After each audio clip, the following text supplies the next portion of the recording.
Mà có phải là đúng thông tin của em, phải không? Ừ thì đúng, nhưng mà chưa đủ. Muốn đủ thì em sẽ cho đủ. Tại nãy giờ anh Bảy không tin thằng Đệ này thôi mà. Nói đi, ta không quên công mày đâu. Thằng cháu em nó kể Hai Hí là dân đi rừng một hộ, mà cái số thằng này rất là hên. Nó không tìm mà gặp được một chỗ có tới 3 cây hương cao ngất ngưỡng, thân cây bằng mấy người ôm luôn đó anh. Chỗ nào? Anh hỗ trợ chứ em thì chịu. Mày kể tiếp đi. Hai Hí nó mướn thằng cháu em vô tận trong rừng để xẻ 3 cây hương thành 300 phách. Cả đám của nó cưa và hạ gỗ trong rừng gần cả tháng mới xong đó anh Bảy. Nó ra giá bao nhiêu? Cái này thì em không biết chắc, mà giá thì nó nhích lên từng ngày. Nghe đâu hàng trăm tỷ đó anh Bảy. Phi vụ này tụi nó trúng khẩm luôn á. Đã có thằng nậu nào thò tay vào chưa? Em kêu anh Bảy ra đây là vì cái vụ này đó. Mà mày nói tiếp đi, làm gì mày cứ ngắt ngứ hoài vậy? Cái thằng trùm mà bên Lào về, nó đã thầu hết số gỗ hàng trăm tỷ của Hai Hí rồi. Có phải cái thằng giấu mặt hôm bữa giờ không? Đúng rồi, nó bao hết số gỗ của Hai Hí, nhưng nó ở tuốt ở trong rừng lận. Vậy thì sao làm ăn? Nậu gỗ chỉ được coi hình rồi định giá. Khi nào chung tiền xong á, người của họ mới đem tập kết gỗ đến điểm giao hàng. Nhận chuyện gỗ là bên mua chịu, miễn làm sao đem gỗ ra hết khỏi rừng thì đem. Nếu bị kiểm lâm ách lại thì ráng mà chịu. Nó làm bài bản quá hả? Không ai biết được mặt thằng này hết á. Nó chỉ điều động bằng điện thoại di động không thôi anh. Thằng này ở bên Lào mới chân ướt chân ráo về mà nó đã nắm thóp được tụi đầu nậu ở đây. Thằng này nó đúng là thứ dữ. Em nghe nói thằng này nó từng trốn chạy rồi dạt qua bên Lào. Dân số má làm chùm là phải rồi anh ơi. Tụi nào thường kêu nó bằng Tư Lào. Vậy thì mình phải nhanh chân mới được. Để mất 3 cây hương này thì uổng lắm. Mình có vốn thì vô trong rừng kiếm nó. Có gì đâu mà anh sợ anh Bảy. Để tao gọi cho cô Ba Linh. Dạ.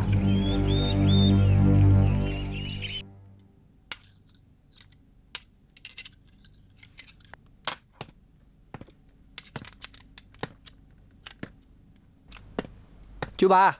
Hả? Đang làm gì vậy? À, tôi sửa lại cái máy hơi cậu. À. Ủa, cậu không ở trỏng với mọi người, sao ra đây vậy? Con tính ở đây rủ chú tối nay đi coi đá banh với con. Cậu muốn đi đi mình, rủ tôi làm gì? Tại vì con lỡ nhận trách nhiệm là coi chừng nhà với coi bà nội rồi. Không sao đâu, nếu cậu ghiền cậu đi coi đi, để tôi canh nhà giùm cho. Với lại bữa nay nhà mình với người, đâu cần canh. À, nói vậy là chú Ba không thích chơi với con rồi. Đâu có. Mời cậu ngồi.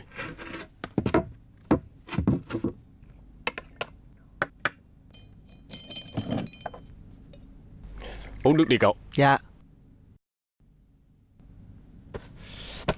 À.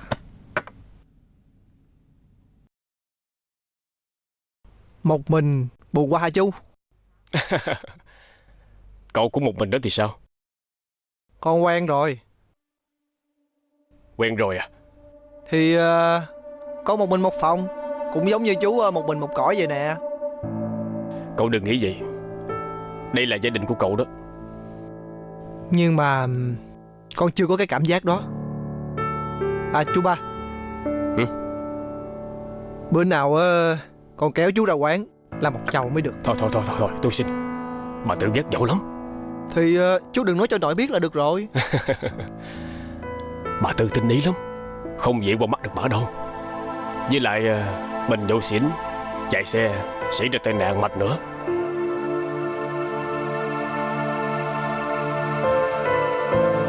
Ở trong nhà này, ngoài cậu ra thì không ai nhậu hết. Chắc là sợ nội hả chú? Chắc vậy.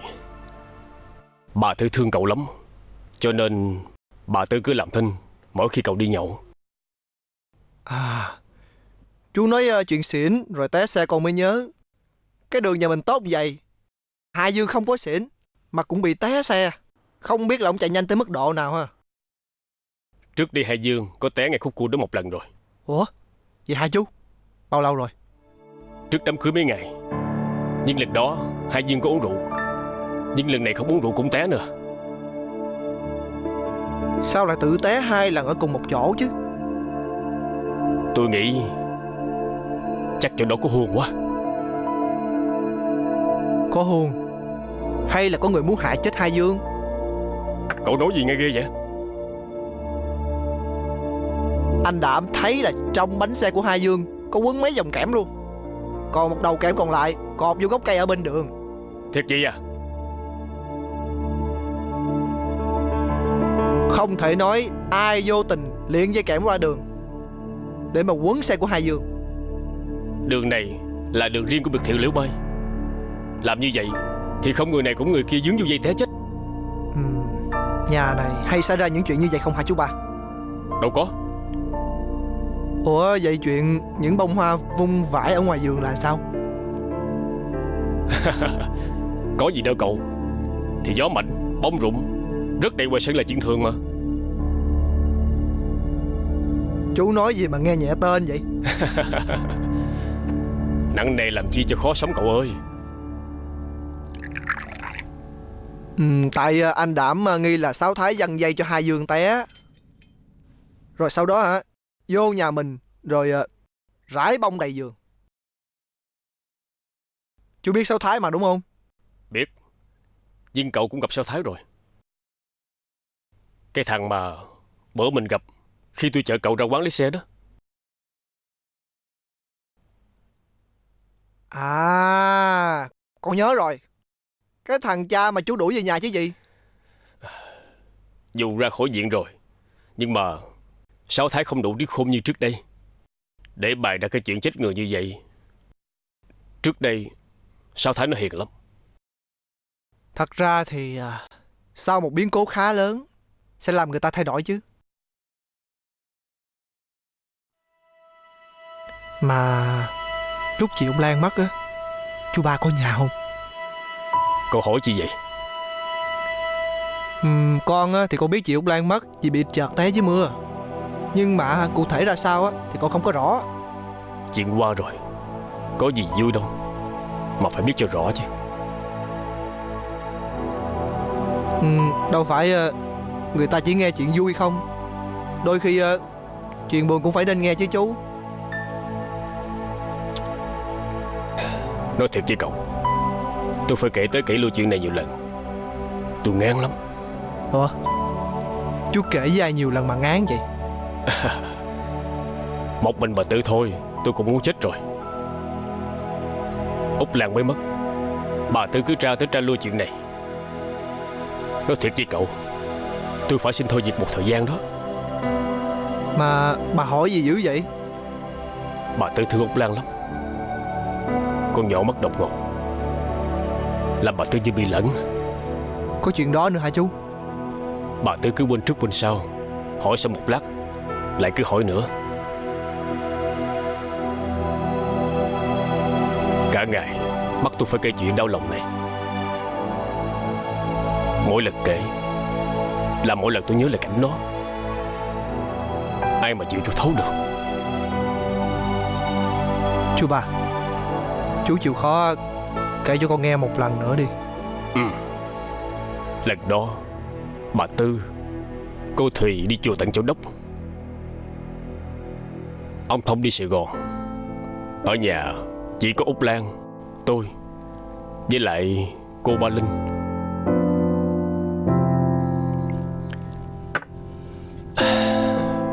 Hôm đó mưa dữ dội lắm. Không biết Út Lan ra trại rau làm gì, hồi nào. Tới sẩm tối, tôi đi ra kiểm tra cửa nẻo. Tôi thấy cái cửa sau vườn trại rau vẫn mở. Tôi vội bước qua đó. Tôi thấy Út Lan té nằm dưới đất lúc trời đang mưa.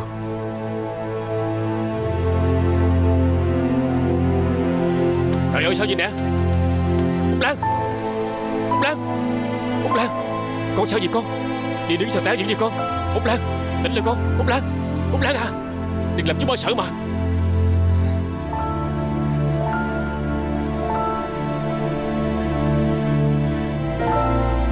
Alo, alo, cô Ba Linh hả? Cô Ba ơi, Út Lan nó té ngoài trại rau nặng lắm, con ra liền nha. Dạ.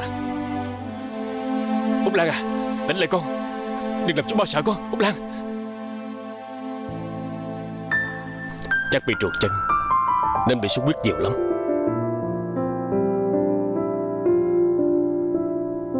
Sau đó con Minh Linh chạy ra. Út Lan nói được mấy câu rồi ngất liệm. Rồi sau đó? Sau đó cô Ba Linh cứ đưa cho bệnh viện, nhưng không kịp. Cô Ba Linh và Hải Dương đưa về nhà rồi khâm liệm, không chờ bà Tư và ông Thông về, vì có giờ không được. Vậy lúc chị Út Lan té, Hải Dương ở đâu?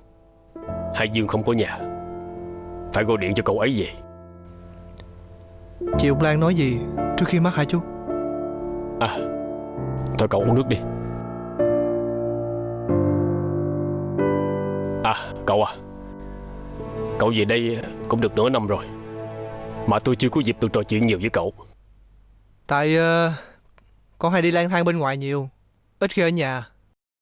Nhưng mà sắp tới con sẽ ở nhà nhiều hơn. Vậy là tốt quá. Tốt thì không chú. Sao cậu hỏi kỳ vậy? Tại con ngại mình làm cho người khác khó chịu. Tôi biết cậu muốn nói gì, nhưng mà không đúng như cậu nghĩ đâu.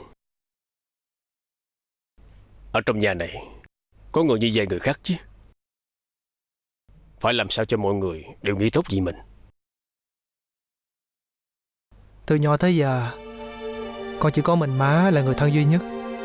Con làm gì cốt cũng muốn cho má vui thôi. Má mất rồi, con không nghĩ tới ai khác hết. Bà Tư rất thương cậu, ông Thông cũng vậy. Đã về đây rồi, cậu nên coi đây là gia đình của mình. Nếu không, cậu dần dặt khó sống lắm. Cảm ơn chú ba đã khuyên. Tôi chỉ nói vậy thôi, chứ đâu dám khuyên.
Dạ, Nhi nghe đây.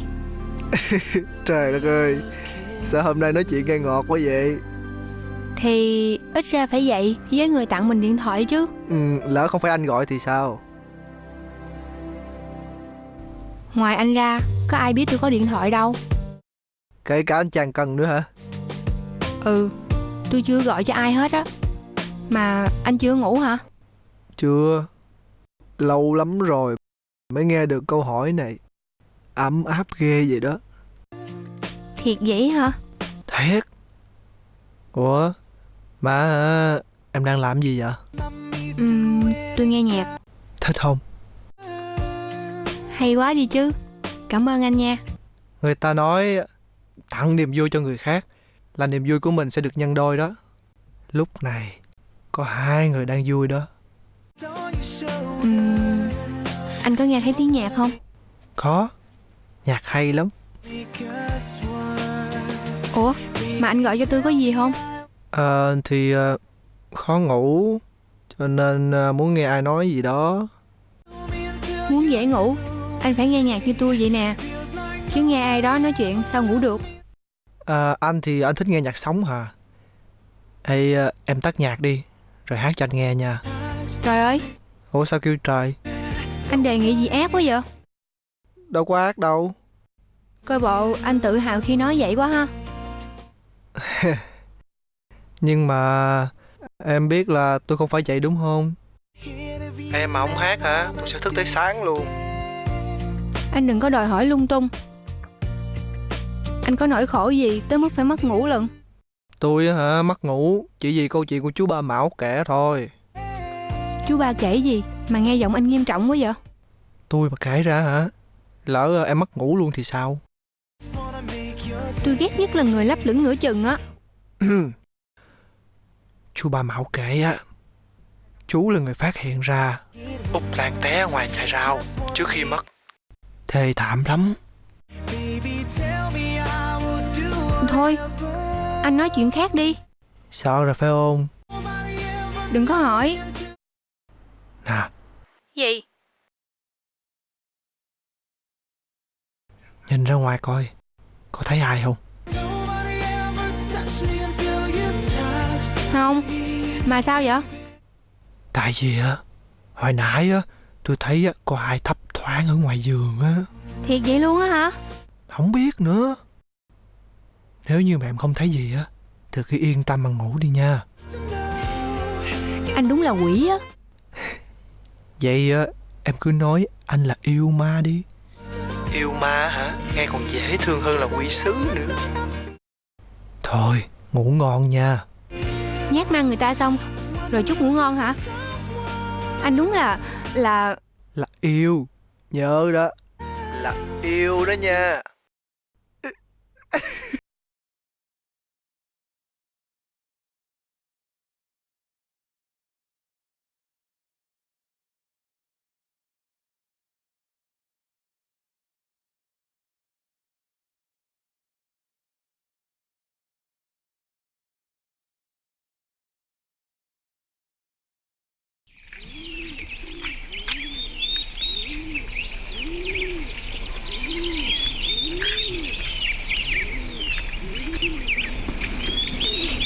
Công nhận ô xin nhà này có phần phước thiệt đó. Cái gì đây? Thì đó, mướn ô xin về chỉ để tí lan cho cá ăn, rồi làm ba cái chuyện lặt vặt thôi. Không phước sao được. Nội muốn có người bên cạnh cho vui. Con Di á hợp với nội lắm. Nhưng mà có con về đây rồi, nội cần cái gì nhỏ đó. Hiểu hết ý của nội chưa? Mới tuyên bố hùng hồn vậy. Nội thì chỉ cần có con có cháu ở bên cạnh thôi. Em với anh về đây là hợp ý nội rồi. Hai đứa làm đám cưới đi. Dạ, nhưng mà chưa có tới thời cơ đâu nội. Thời cơ là sao? Thì thời cơ bị đeo gông đó. Con chưa có muốn bị đeo gông đâu. Con gái có thì ham chơi quá không nên đâu nha. Thời buổi này trai gái như nhau, con sợ gì mà ế nội. Nếu con nói như vậy á thì chắc thằng Dương nhà bác nó ế quá à. Anh có ế không anh Dương? Nãy giờ nói tào lao không à. Thôi, ở đi chơi với nội đi. Anh đưa máy về. Bác về luôn hả bác? Bác về, bác còn nhiều việc lắm. Bữa khác bác lại qua chơi. Dạ. Con về nghe má. Anh đưa bác về đi, em ở lại đây chơi với nội.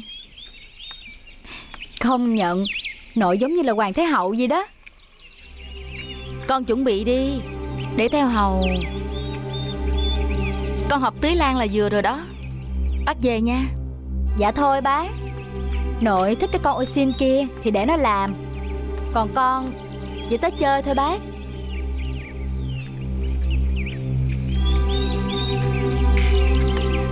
Em qua chơi với nội đi. Anh đưa máy về. Cô đi nội.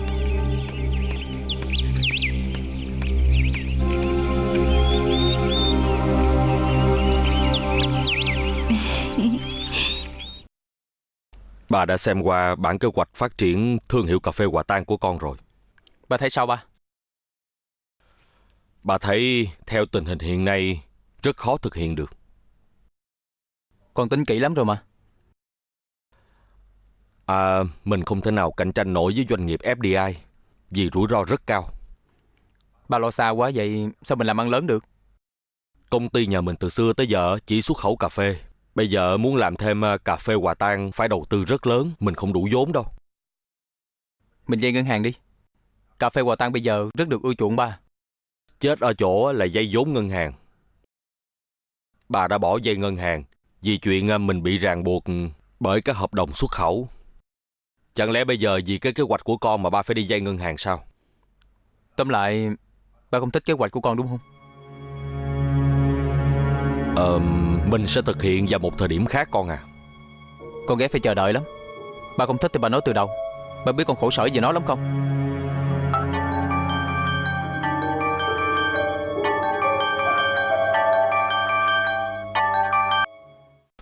Tôi nghe anh Tưởng ơi. Anh có số điện thoại của cháu Tùng chưa? Anh cho tôi đi. Anh chờ tôi một chút nha.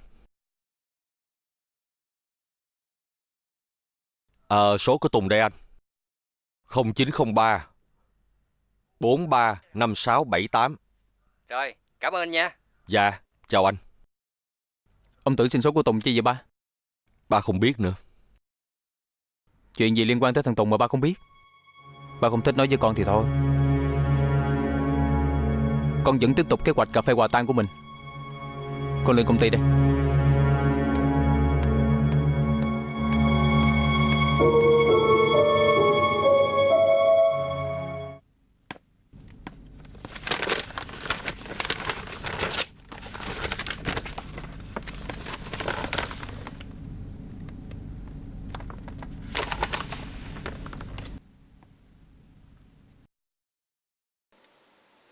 Alo, má nghe. Con nói cho má nghe nè. Hồi nãy á, ông Tưởng gọi điện cho ba xin số của thằng Tùng. Con hỏi mà ba giả lơ không chịu nói. Vậy là rõ rồi. Má tính sao đây? Chưa biết. Thôi ha.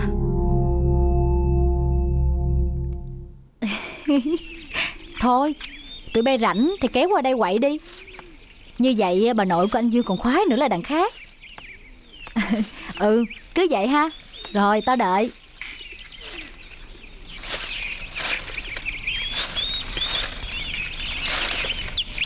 Nè, trước khi làm ở đây, làm ở đâu vậy? Em chỉ mới làm ở đây thôi. Quên nữa, em là cái kiểu ô xin đặc biệt mà. Ủa, bộ suốt ngày em cứ ngậm miệng vậy đó hả? Em quen vậy rồi. Cũng phải ha. Ở tù thì nói chuyện với ai bây giờ? Mà sao em ở tù vậy?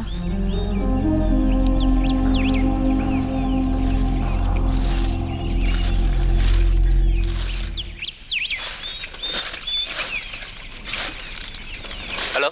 Anh hả? Anh đang ở đâu vậy? Anh đang ở công ty. Chứ không phải ở trại Thì Dương hả? Không. Vậy về với em đi. Đang giờ làm việc, sao về được mà về? Thôi nha. Nè. Nè, quét cho sạch đó nghe chưa? Không được sót cái lá nào.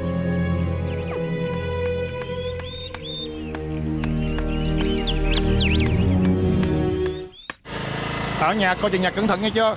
Biết rồi. Nhớ không được mở cửa cho người lạ đó. Nhớ rồi, nói hoài, tôi đâu phải con nít đâu. Phải rồi, nói hoài mà mày có chịu nghe không? Nè, Chúc nhớ mua tôi cái card điện thoại xịn xịn nha. Cái card xịn xịn là sao mày? Card điện thoại nhiều tiền á. Gì vậy? Điện thoại mới mua mà xài hết tiền rồi hả? Hỏi làm gì? Chúc mà không có card điện thoại biết tay tôi. Má, ở nhà cẩn thận nghe chưa? Rồi.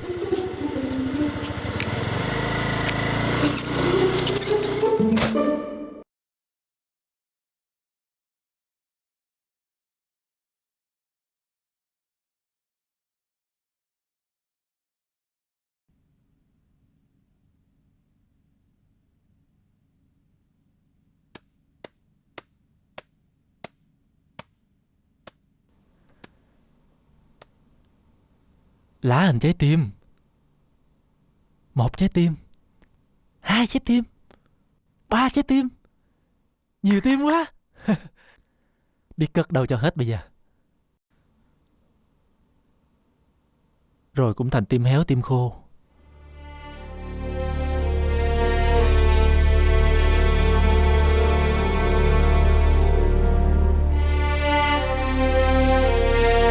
Rảnh không? Nói chuyện chút nha.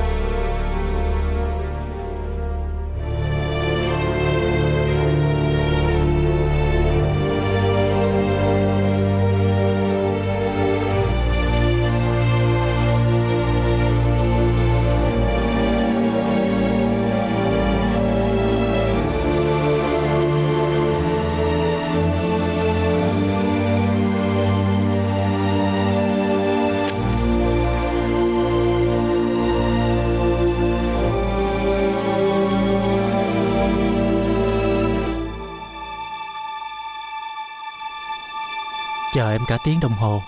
Sao lâu vậy? Em phải đợi bà Tư ngủ trưa em mới lén ra đây được. Sao anh gọi điện mà em không bắt máy? Di động của em đã bị hư rồi. Di động hư hay thằng Hai Dương nó giữ rịch không cho em ra đây? Bữa nay mình nói chuyện nghiêm túc nha. Nói vậy từ trước đến giờ mình đùa sao? Em sẽ lấy Hai Dương. Lấy Hai Dương?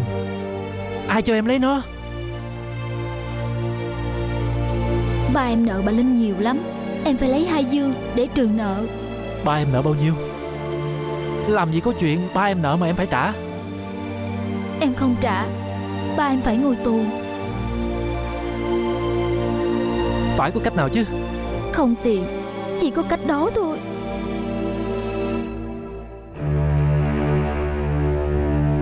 Ba em nợ bao nhiêu? Ba em lấy tiền thu mua cà phê, đi đánh bạc thua hết. Cô ba Linh đổi thưa. Em năn nỉ anh Dương, nói cô Linh xí xóa cho ba em. Nhưng mà anh chịu năn nỉ cô ba Linh xí xóa cho ba nếu mà em chịu lấy ảnh. Hai Dương nó biết tụi mình thương nhau. Sao nó lại? Anh phải đi nói chuyện với nó. Đừng mà anh làm như vậy ba em cũng sớm ngồi tù hơn nữa.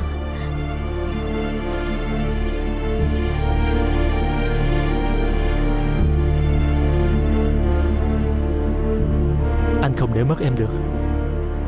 Mình phải tìm cách khác. Ba em làm cho cô ba Linh nhiều năm rồi, nên cô ba Linh tin tưởng, giao cho ba em đi thu mua cà phê. Năm rồi ba em đã làm thất thoát một số tiền, nhưng cổ đã cho qua chỉ một tờ giấy nợ mấy trăm triệu. Năm nay ba lại tiếp tục lấy tiền ứng trước để bài bạc. Cô Linh không thu được cà phê nên dở hợp đồng với các công ty xuất khẩu. Cổ giận lắm. Mà anh biết rồi đó, cô ba mà giận thì kinh khủng cỡ nào. Để từ từ rồi anh tính. Anh không tính được đâu. Em quyết định rồi. Mình chia tay đi.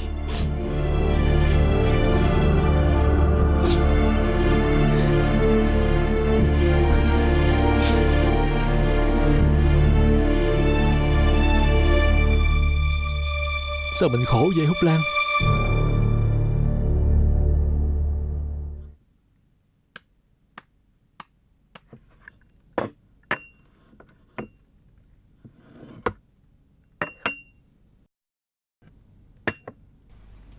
Nè, coi chuẩn bị tâm lý đi nha. Thư Nga sắp kéo bạn về đây rồi đó. Tôi chỉ mong á là ngoài bạn của chị Thư Nga ra, đừng có xuất hiện thêm khách không mời. Ủa, em nói vậy là sao? Lần trước chị Nga với bạn về cùng lúc với bạn gái của anh đó. Đó chỉ là trùng hợp thôi mà. Mà trùng hợp thì không có lần thứ hai. Không biết à. Mà chị Hoa đâu? Sao không tìm anh nữa? Xong phim rồi, tìm chi? Em cũng rảnh quá ha. Tôi chỉ sợ chị Hoa tới quậy làm cho bà Tư buồn thôi. Bạn của Thư Nga cũng không có hiền đâu. Em lo mà lấy sức đối phó với lũ người đó đi. Anh thấy chị Thùy đang nhăn ở trong nhà. Em vô phụ chỉ đi. Tôi biết rồi.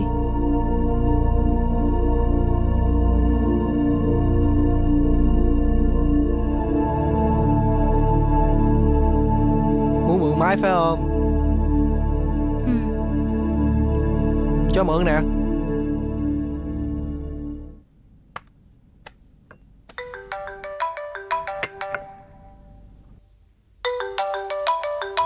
Ai gọi vậy ta? Alo, tôi nghe. Xin lỗi, đây có phải là số điện thoại của cậu Lê Ân Tùng, con của bà Nguyễn Thị My không? Đúng rồi. Xin lỗi, ai ở đầu dây vậy ạ? Tôi là luật sư Tưởng. Tôi rất muốn gặp riêng cậu để trao đổi với cậu về một số vấn đề liên quan tới cậu và mẹ của cậu.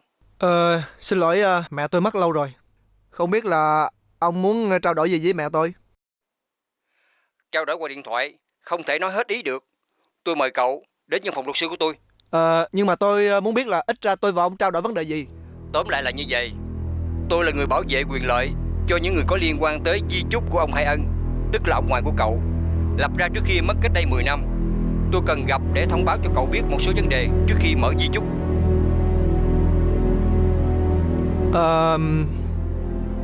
Tôi sẽ bàn với ông về vấn đề này sau. Cậu có thể nói chuyện với anh Thông rồi liên lạc với tôi. Chào cậu. Chào ông.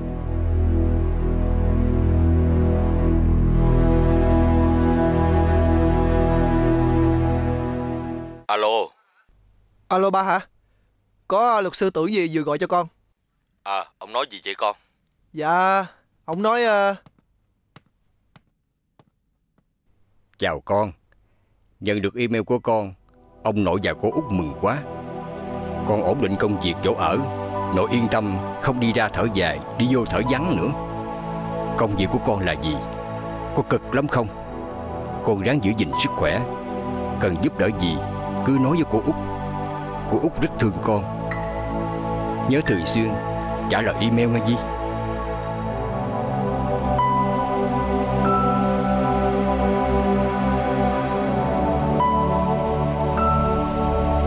Công việc của con nhẹ nhàng lắm, là chăm sóc người già. Cô và nội không phải lo cho con. Hiện tại con ổn. Con cầu xin ơn trên phù hộ cho nội với cô Út khỏe mạnh.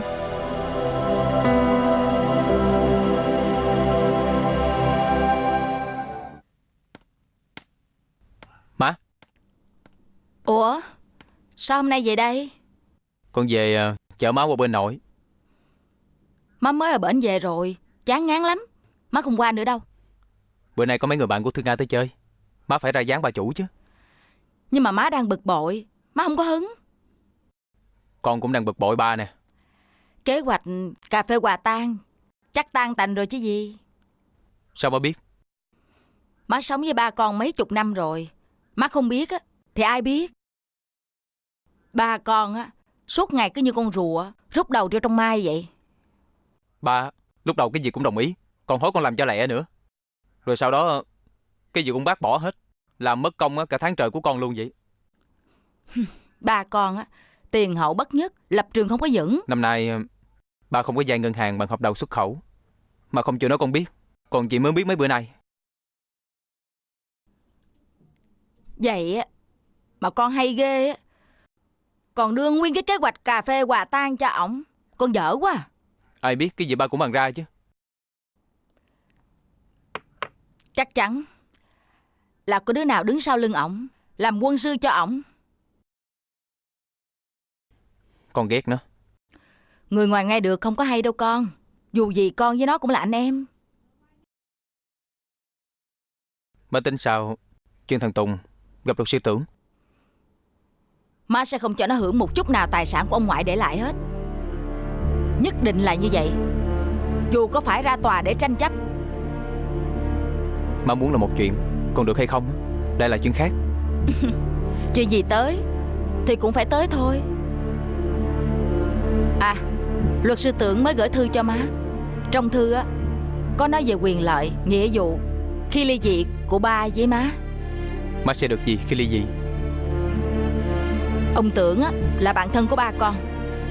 Tất cả những gì mà lão tư vấn cho ba con á, đều bất lợi với má. Còn lâu má mới đồng ý. Má không đồng ý thì má làm gì được ba? Má sẽ đưa ra những quyền lợi của má. Nếu ba con muốn ly dị với má, phải tốn rất nhiều tiền đó con.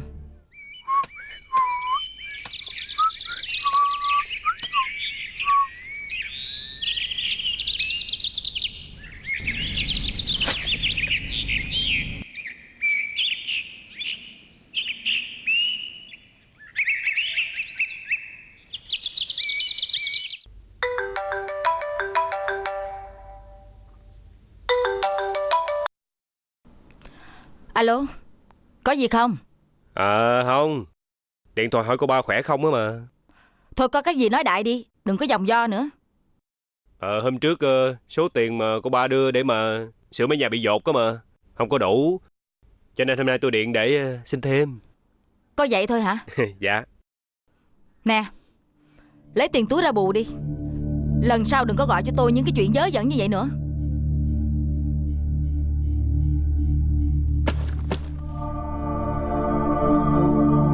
Mẹ, cọp cái kéo kìa.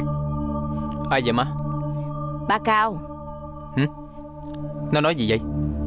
Nó nói với má về cái chuyện trộm cà phê đó mà. Nó nói gì vụ trộm cà phê? Nó nói từ từ nó sẽ tìm ra manh mối vụ này. Trời, má đừng có tin thằng xỏ lá đó. Nó muốn lấy lòng của má, bày đặt vậy thôi. Con chở má về bên nội đi. Dù là má không có muốn nhưng mà trước sau gì cũng phải qua thôi. Đúng là má thay đổi chóng mặt luôn á. Má phải thay đổi như vậy á thì mới tranh sống được với người khác chứ. Đâu có như ba con tối ngày ù lì lì đi sau thiên hạ không à. Đi sau á thì cũng tới đích thôi. Ù lì lì vậy á, có khi chọc được má. Hay quá ha. Đợi má chút, má đi thay đồ.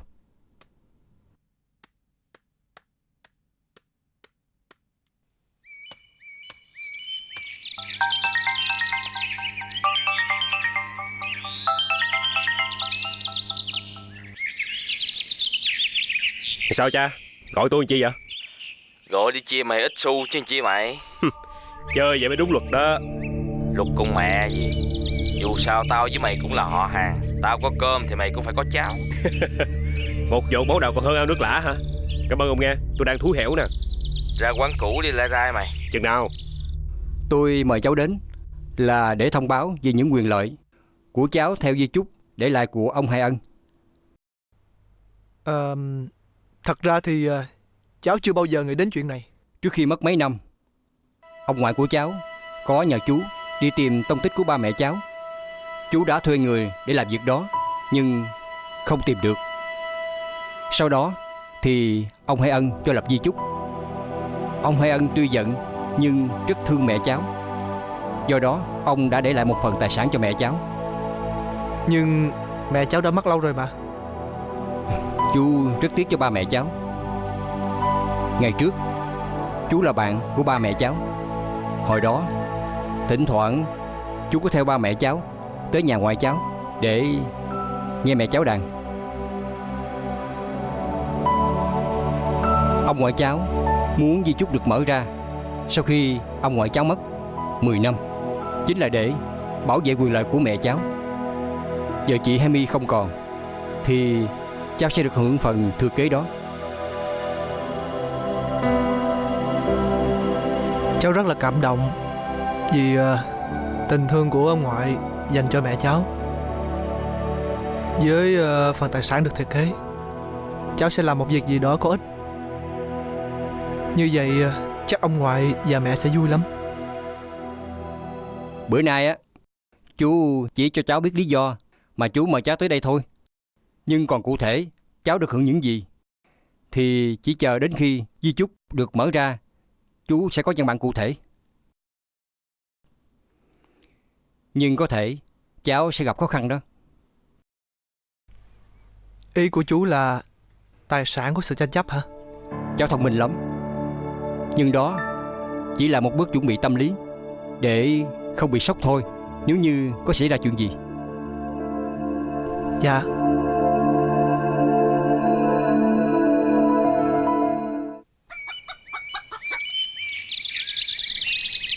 Chà, kỹ lại cái chuyện thằng Hai Dương bị đụng xe, tao thấy hơi ngộ à. Tôi tưởng ông phải là người biết nó té trước tiên chứ. Nè, mày bỏ cái kiểu ăn nói xỏ lá như vậy nha mày. Ai mà không biết, ông có thù với hai mẹ con nó. Thù thì tao có thù thiệt, nhưng tao không chơi mấy cái trò tiểu nhân như vậy. Cái này tôi không rành à. Bây giờ chắc là mẹ con nó đang tức điên lên vì cái vụ trại Thùy Dương đây. Tất nhiên. Từ trước tới bây giờ cứ vỗ ngực, trại của mình là bất khả xâm phạm. Bây giờ phải ngậm bồ hòn làm ngọt thôi.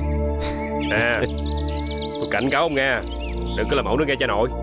Tao đâu có ngu vậy. Lâu lâu chọt sườn bà Linh cho bà tức chơi thôi, chứ mấy cái vụ trộm vặt như vậy có nhầm nhọ gì. Bà Linh mới còn nhiều chuyện để lo lắm. Bà không dễ bị chọt với cái vụ này đâu. Nếu như bà với ông Thông có một mình thằng Dương thì khác. Bây giờ lòi ra thằng Tùng như vậy, chắc chắn mọi chuyện sẽ khác thôi. Ý ông là sao? Nói thử nghe coi. Bà Linh là người tham lam vô độ mà. Chắc chắn là bà sẽ để ý đến của cải bên nhà chồng. Tao đảm bảo là bà đang có kế hoạch gì đó. Và thằng Tùng chắc chắn sẽ ra rìa.